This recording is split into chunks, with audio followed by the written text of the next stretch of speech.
just keep getting bigger and bigger and bigger. Yeah. Does this one still hold true? But no battle will surpass this battle in terms of total casualties. Okay. No battle. So even to this day, this still holds as... This is the bloodiest battle ever to take place on the North American continent. Absolutely. Wow.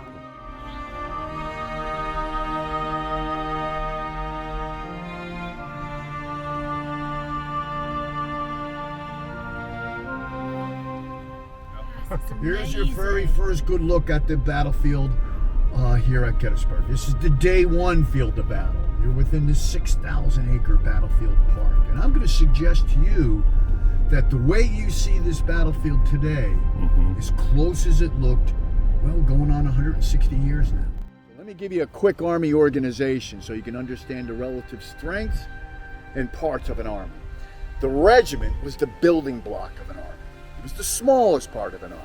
Initially 1,000 men in strength when the war begins. These are volunteer units, whether they're from my native state of New Jersey or Georgia. Right. Okay?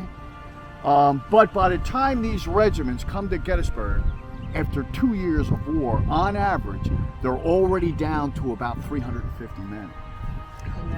From their initial 1,000 men. Wow. So over the first 2 years of war, they've lost the better part of 2/3 of their effective strength. Battlefield casualties, and the number one killer of soldiers, disease. Yeah. 6 out of every 10 soldiers who died during the Civil War died from disease. Oh. Not that. You get a Smallpox. flesh wound. Sure. Smallpox. Yeah. Dysentery. Yeah. Typhoid. Right. Measles, mumps. All the childhood diseases. Right. These soldiers are smashed dying in by together. the thousands before they ever get to fire their weapon in anger. Wow. If you take 3 to 5 of them and group them together, that's called an Army brigade. Okay. Roughly 1,500 to 2,000 men in strength. If you take 3 to 5 brigades and group them together, that's a division. So we're building up that pyramid. Okay. Divisions anywhere between 3,000 and 8,000 men in strength. And then 3 divisions grouped together form the largest part of an army. It's known as an Army Corps. Right. 10 to 20,000 men in strength. And you put all these pieces together, they form the 2 respective armies. The Army of Northern Virginia, the Southern Army, 75,000 men strong. The Army of the Potomac, the Union Army, 93,000. Why is this battle here, of all places? Why Gettysburg? Well, it has to do with that road network I told you. Right. Right. Just 2 months prior to this battle, there had been an horrific battle down in Virginia known as the Battle of Chancellorsville. Okay. It's going to be one of General Robert E. Lee's greatest victories. Heavily outnumbered, his men prevail. And after that victory, Lee is going to decide to bring his army north. He's going to invade the northern states. He's going to bring the hard hand of war to the north. Okay? He gets bold. Yeah. What's his avenue of invasion? It's going to be those very mountains to the west. The campaign will begin on June 3rd. He's going to march all the way from a little town in central Virginia known as Culpeper. And he's going to march on the back side of those mountains, using the mountains as a screen to hide his movements. And he'll use his own cavalry, those horse soldiers, to plug the gaps in the mountains so the Union cavalry cannot penetrate through and determine just where Lee's army is going. Got it. So this is how Lee's army steals a march on the Union Army. Union Army is going to have to play pursuit.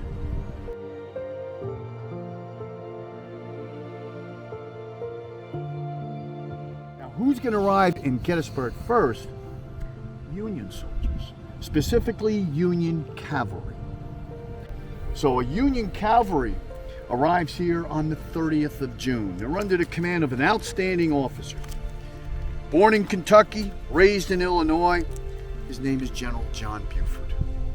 And if you look to my left, in the distance, you can see a soldier in bronze perched on a pedestal. That's Right. John Buford.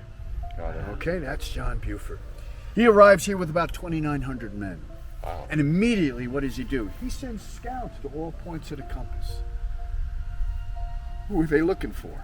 Lee. Right. And by nightfall, these scouts will have determined that 75,000 Confederate soldiers are converging upon the town of Gettysburg. Wow. So he immediately sends that information to General Meade down in Maryland, and he sends this information also to the nearest Union infantry commander. His name is General Reynolds, John Fulton Reynolds. Well, about 7:30 a.m., a Union cavalryman posted along the Chambersburg Pike will spot that Confederate column. He's an Illinois soldier. He's from the 8th Illinois Cavalry. His name is Lieutenant Marcellus Jones. He's going to spot that Confederate column. He'll borrow a carbine, short-barreled rifle from one of his sergeants, lay it on the top rail of a nearby fence, and he will fire the very first shot here at the Battle of Gettysburg. Wow. I will suggest to you that first shot leads to an all-day battle here. That first shot will lead to the bloodiest battle ever to take place on the North American continent. And if you go just about 2.5 miles to the west, you'll see the first shot marker. Oh, wow. Put in place by whom? Lieutenant Marcellus Jones. He wanted everybody to know he fired the very first shot here at Right. the Battle of Gettysburg. The morning engagement, that initial contact on July 1st, is a Union victory, but at a very high cost. General Reynolds, who had the very bad habit of leading men out front, remember he's a major general, he should be a little further to the rear directing operations, allowing the regimental commanders and brigade commanders to direct operations. And as the Wisconsin boys enter the woodlot, General Reynolds would shout, "Forward, boys, forward! For God's sakes, forward! Drive those men from the woods!" But he's mounted, and a volley rings out. General Reynolds is struck in the back of the head. He's dead before he hits the ground. Wow. He's the highest ranking officer killed here at the Battle of Gettysburg. The famous sketch of the death of General. The ranking officer on the field makes a bold and momentous decision to force the battle here, west of town, in order to maintain control of the road network. Within minutes, Reynolds is dead. Through another hour of fierce fighting with massive casualties on both sides, the Union line holds. The road network remains open for coming reinforcements. So a fight that began with one shot will eventually on this day involve over 47,000 soldiers. And the battle will be reignited on the afternoon of July 1st, near 2:30. And then once again, it's going to rage the entire afternoon, and it's going to have a very different result for these two armies. Wow. Okay, so that's the morning. That's the first engagement. Okay? The bloodiest battle in America. It's funny how it's just, there was no texting, there was no GPS, No, there was no phones, there was none whatsoever. So it's crazy how all this organization happened. Yeah. without- Most of the communication is done via horseback. Yeah. Courier on horseback. Now the Yes. Union Army will have what's called the Signal Corps. These are soldiers that are armed with flags and lanterns. End of the word is 3, which is straight down the middle. End of the message is 3 lots of 3. They wave the flags in a pattern to be able to communicate, or at night use lanterns to be able to communicate. Right. Here's where General Reynolds falls. That small monument perched in front of the trees. Yeah, that's where he'll fall.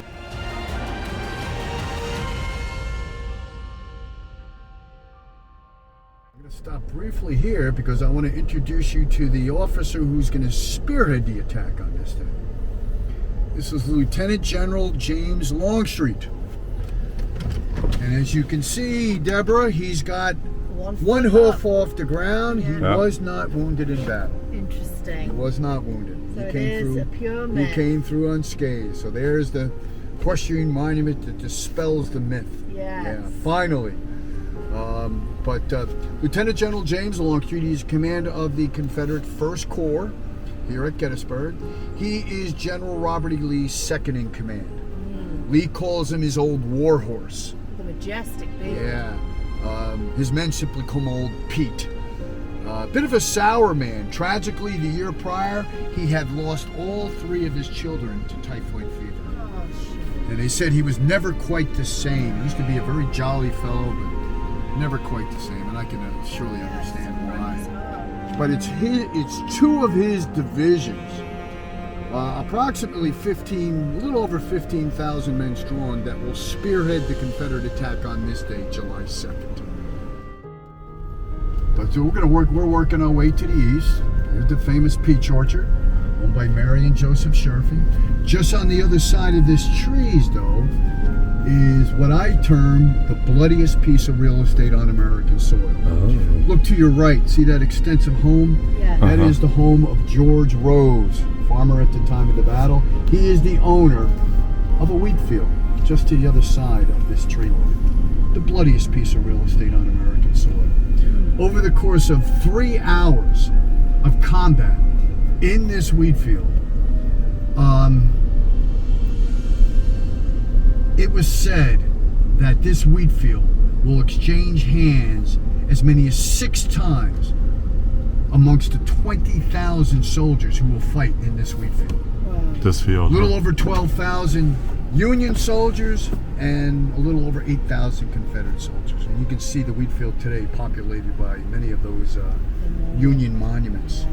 Yeah. So this field right Yeah, here this was white just- field will change hands as many as 6 times with charges and countercharges, so that by the time the fighting is done, over 6,000 casualties alone in that wheat field and the surrounding woods. It was said you could walk large parts of that wheat field without touching the ground, simply going from body to body. Oh. The wheat field will be tinged red for days after the fight, and the blood will literally pool on the rocks. And I have a count of a young Pennsylvania boy, badly wounded in the wheat field, shot through the hips. He's going to lay in that wheat field for 2 days before he's eventually rescued. And he writes an account of the combat. Specifically, he wrote that the fence that surrounded the wheat field had gotten knocked over. And on the evening of July 2nd, after the fighting had ended and sunset, what made its way into the wheat field? Well, they had gotten loose. The hogs. And what did they begin to do? They began to devour the dead. And he said as he laid there, he can hear that taking place. And he said at one point a large pig approached him, perhaps thinking he was the next meal. He's going to be forced to withdraw his sword just to keep the pigs at bay. He'll do that for 2 evenings before he's rescued. So there's the horror. There's the horror of the wheat field. This is what we call Devil's Den. It's a collection of boulders. Okay. And this is where General Meade will anchor his, General Sickles will anchor his left flank, leaving Little Round Top unoccupied. Called Devil's Den because it was said this was a favorite picnic spot of the town residents prior to the war. Come here, spread their blankets on the rocks, have their picnics. But as they did so, it was said a large black snake slithered in amongst the boulders, and the children nicknamed the snake the Devil. So over time, this whole area will become known as Devil's Den. This is where we'll have soldiers from Maine, Pennsylvania, New York, Indiana, New Jersey, eventually battling men from Texas, and Alabama, and Georgia, fighting hand to hand in and amongst the boulders of Devil's Den. But eventually, superior Confederate numbers drive the Union troops to the Devil's Den. Next, they'll set their sights on, there's a Little Round Top. But when the Confederates attack, they're going to attack up the west, not the western face. They're going to come from our right to left, moving up the southern face. And it will take the quick decisions of 2 Union officers to get a brigade of Union soldiers on this hillside just before the Confederate strike. 1,300 men strong. Okay, there's Devil's Den, Yeah. the boulders I talked about. Okay. The wheat field just to the other side of that immediate tree line, 500 yards west, the famous peach orchard. Yeah. If you look to your right, you can see the Pennsylvania Memorial, and Yeah. beyond that, Cemetery Hill. Big Round Top to our left, so you can see everything from here. Wow. Yeah. In fact, on a given evening, you can see all the way to Oak Hill, and you can see the flame from the Eternal Wow. Light Peace Memorial. Wow. Yeah. Incredible view. Yes. See that small whitewashed building in Yes. the distance? That's Seminary Ridge. That's where General Longstreet's 15,000 men are in position. So see how far they're going to come for their attack. Yeah. Yeah. But if you look to your right, you can see a soldier in bronze perched on a boulder. Yep. That's General Warren. He is known as the hero of Little Round Top. It's his quick action that eventually helped get that Union brigade here on Little Round Top. climbs on a boulder, perhaps the very one where his portrait statue rests today, and he looks to the west, and he can see on Seminary Ridge thousands of Confederate soldiers moving into formation to attack. And he can see that the Confederate battle line extends much further to our left to the south, beyond Sickles' left flank at Devil's Den, and they can move to this position virtually unopposed. Right. So he sends out his staff officers. They're frantically looking for any and all reinforcements. And his staff officer comes upon a division of Union soldiers marching down the Wheatfield Road to go fight in the Wheatfield. And as he approaches the division, the lead brigade commander would say to him, "What are your orders? Give me your orders." His name is Colonel Strong Vincent. And his staff officer would say that General Sykes, which just so happens to be his corps commander, directs that a brigade be sent to Little Round Top. And what Colonel Strong Vincent does, he takes it upon his own responsibility to bring his men to Little Round Top. These are the 1,300 men that get in position just before the Confederate strike, Alabamans and Tennesseans. Beginning about 4:45 and lasting for 90 minutes, the fighting will rage on this hillside, oftentimes hand-to-hand combat. At one point, a large body of Texans, supported by some Alabama boys, it's like the Michigan boys, and here's their monument down the hill to our left. They've only got 263 men in their ranks, and very quickly the Michigan line begins to collapse, and it looks like the Confederates are going to sweep up here. Okay, but General Warren, being very active, he's going to get more Union reinforcements here. It's going to be 500 men from the state of New York. The 140th New York Infantry, under the command of a young colonel by the name of Patrick O'Rourke. Good Irishman. Their monument over your left shoulder. There's Colonel O'Rourke with his shiny nose. Oh, you rub his It was nose? said you rub his nose for good luck. Colonel O'Rourke will lead his men to roughly where we're standing. And he'll look down the hill and see the Michigan boys giving way. And he'll simply turn to his men and say, "Down this way, boys." And with bayonets fixed, the New Yorkers will make a charge down the hillside, most of which haven't even had time to load their weapons. Wow. But eventually they reach the collapsing Michigan line, and that's where Colonel Rourke would shout, "Here they are, boys, fire!" And that's where they'll deliver their first volley, and eventually they drive Alabamans and Texans back. Tragically, Colonel Rourke, a promising young officer, killed instantly in this engagement, takes a bullet through the neck. But then the Confederate attack swings around to where the 20th Maine is in position. 386 men strong under the command of Colonel Joshua Lawrence Chamberlain. Prior to the war, he's a professor, rhetoric and humanities, Bowdoin College in Maine, but he joins the Union war effort. He becomes an outstanding officer over the years. In fact, it's Colonel Chamberlain who 20 months from this battle will be at Appomattox Courthouse in command of the surrender ceremony of General Robert E. Lee's army. Wow. But on this day, he's just a colonel, and he's leading these men from Maine, and they'll be attacked by over 500 Alabamans, the 15th and 47th Alabama. Wow. And the Alabamans will attack the Maine boys 4 times. Desperate assaults, and each time they don't succeed, they pull back, regroup, and attack again and again.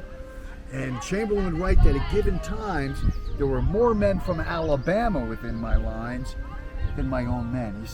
He said the fight rolled backward and forward like a wave. And eventually, after the 4th attack, Chamberlain's in a tight spot. He's lost perhaps as many as 30% of his men in an hour of combat. They're running out of ammunition. They're already going through the cartridge boxes of the dead and the wounded. And his men are exhausted. But he looks to his front. He can see the Alabamans reforming for what he believes to be a 5th attack. And he knows that his men will not be able to withstand the shock coming upon them. So he calls his men together. He says, "We're going to make a charge. We're going to make a charge at the point of the bayonet." And before the Alabamans can attack for a 5th time, Colonel Chamberlain gives the order, "Bayonet!" Bayonet! And he said the order rang like fire through the line, from man to man, and they sprang upon the Alabamans just 30 yards to their front. And he said the effect was surprising. He said the Alabamans began to surrender. And eventually, 85 Alabama troops will surrender to the 20th Maine. Yeah. If you've got an 18-inch blade coming at you, Yeah. what's your first impulse? Either give up or run. And that's Uncle. Yeah, uncle. And that's what the commander of the 15th Alabama wrote. He says, we ran like wild cattle. They stampede the Alabamans off the hillside, capturing those 85 Alabama soldiers. Chamberlain will eventually be awarded the Medal of Honor for his actions on this day. So it's these two desperate Union bayonet charges that hold on to this position. So by 8 p.m. on the evening of July 2nd, the fighting finally comes to an end. Okay. 22,000 casualties on this, about 11,000 apiece. So in 2 days of battle, 38,000 casualties. But day two, neither army gains a decided advantage. Yes, Sickles' men are driven back from their advanced line, but where are they at the end of the day? Well, they should have been on Cemetery Ridge. Minus, of course, 45% of his 10,000 men. Okay, so neither army gains a decided advantage. So day two overall is considered a draw. But even with that, General Lee is confident. I think he believed that his men literally came within a whisper of gaining victory on day two. So as you look upon the memorial, that large upper shaft is Alabama limestone, southern state. Right. The base of the memorial, Maine granite, Oh, I love northern that. state. So there's that symbolic reunification. And on top, we have an eternal flame representing the United States continuing to burn bright. And is it burning all the Yeah, time? all the time, 24/7. It's hard to see at a distance, Yeah. but there's actually a computer chip that relights the gas line every 2 seconds should it be blown out or Right. should there be rain. Wow. Yep. But I've got an interesting story surrounding this memorial because 100 years after the battle, Gettysburg's going to entertain a very important visitor. It's going to be the President of the United States, President John F. Kennedy. He'll come to Gettysburg and tour the battlefield for several hours.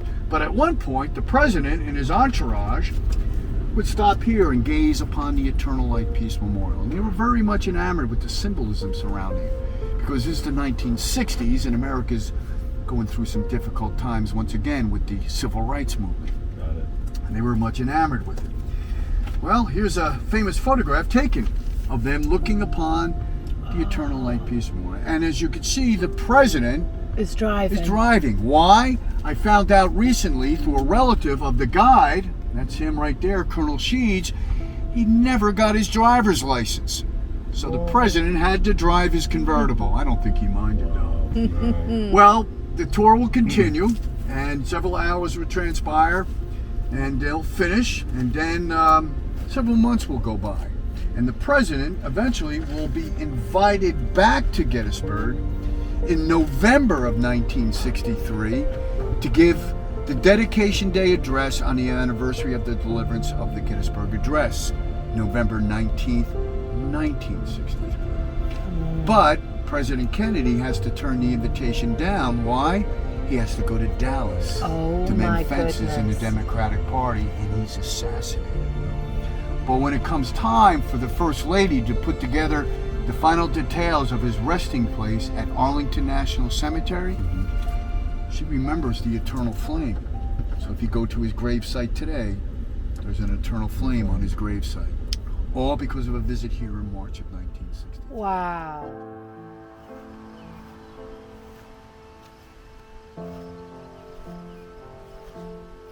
You know, it's amazing how to think I'm standing in a place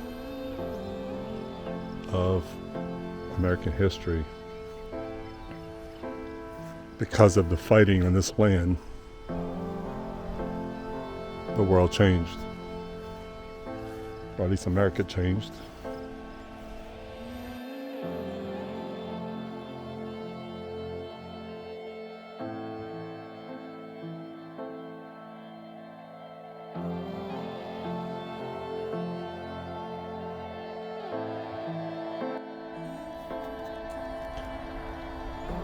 Ready? Finish our Gettysburg experience for now. I'm ready. We're moving on tomorrow. This has been It's moving, huh? amazing. I mean, I could not recommend this anymore. This has Yeah. been, And well worth it to get a private tour from a guide. oh yeah, Well worth it. yeah, And we can give Larry's information because he was fantastic. so good. The way the mountains are steaming because of that rainstorm we had. It's just the land is so stunningly beautiful here. It's just, you got a God rays over there.